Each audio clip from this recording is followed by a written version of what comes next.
So one of my subscribers sent me a link to an article that quoted Jeffrey+Gundlach.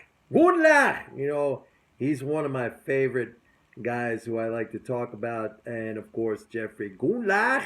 He's the Bond God, the new Bond God. He took over from Bill Gross, who lost his position. I'm probably all the way back in 2011, 2012. I called him out. Remember, who's going to buy them now? He doesn't know that the money to buy, or he didn't know that the money to buy treasuries comes from government spending itself. Anyway, Guuuundlaaaaach says he's had an epiphany of sorts. And whereas he was of the belief for a long time that rates would stay lower, longer, he now thinks that rates are on the upswing and inflation is on the upswing. The things that I've been saying. He kind of doesn't connect the dots, though, with when he talks about rates, it's interesting. I mean, he said a lot of revealing things in this article.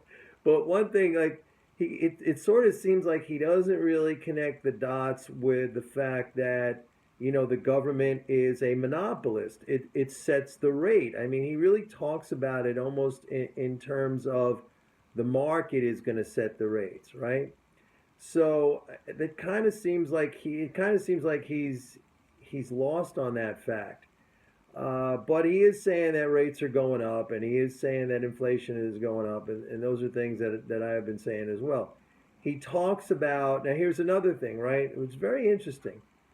He mentions that one of the reasons or the rationale behind his thinking was that he said that, well, the dollar didn't rise that much when the Fed raised rates back in December. So he's kind of like, you could tell the confusion there, like of these guys, in their head, in their heads and under their paradigm, they believe that rising rates should have really boosted the dollar. Now, I said that MMT says it's the other way around, and I told you the dollar was going to weaken, which it did, and it's come back a little bit recently, but it weakened from the point where the Fed raised rates.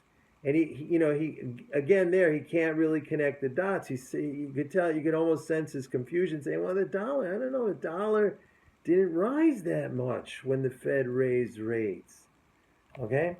And then he talks about the Deutsche Bank situation, and he says, well, you can't expect to grow your economy when you kill your financial system. So embedded in that statement is, again, this massive ball of confusion and contradiction, because all these guys for so long were saying that low rates were a stimulus, right? Every time the Fed or the ECB or the Bank of Japan or any one of these guys cut rates or did QE, these guys didn't even, they just called it flat out. They're doing more stimulus. They're doing more stimulus. And now he's like, you can't kill the economy by keeping rates down. So now he's kind of saying, without really understanding it, that the low rates, it sucks out income.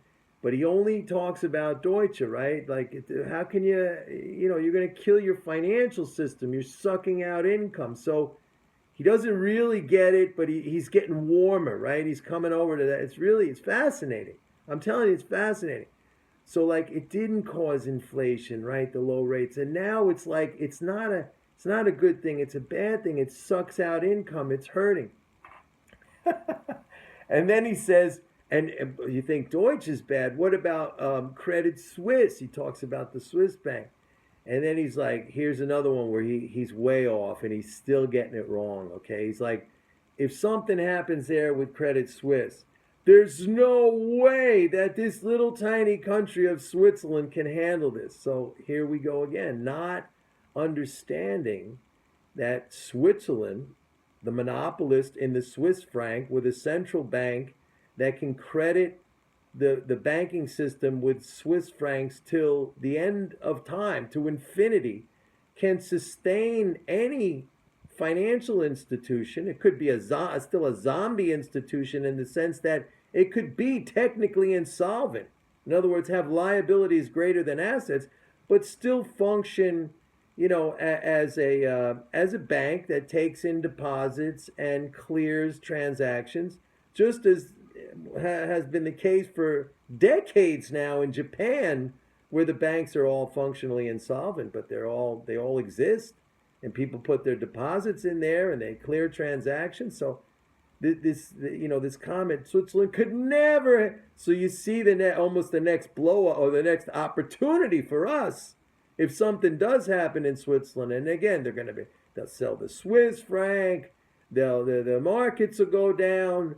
There'll be all this, these cries of how Switzerland cannot, it's too small, it's never going to handle. They don't understand. They don't understand. Really, it's just like, it's a fascinating and at the same time, pretty disturbing thing to watch. I mean, if you're just talking about from the standpoint of these guys are held up, put up on these pedestals of these financial wizards and titans and academicians who supposedly know it, they don't know. I mean, it's great for us. We take their money. It's so easy. It's like not even pickpockets. You got to be, skilled. You got to be able to do that without anyone knowing. I mean, you literally walk over to these guys and stick your hand in their pockets and take their money. It's incredible. It really is incredible. Cool article.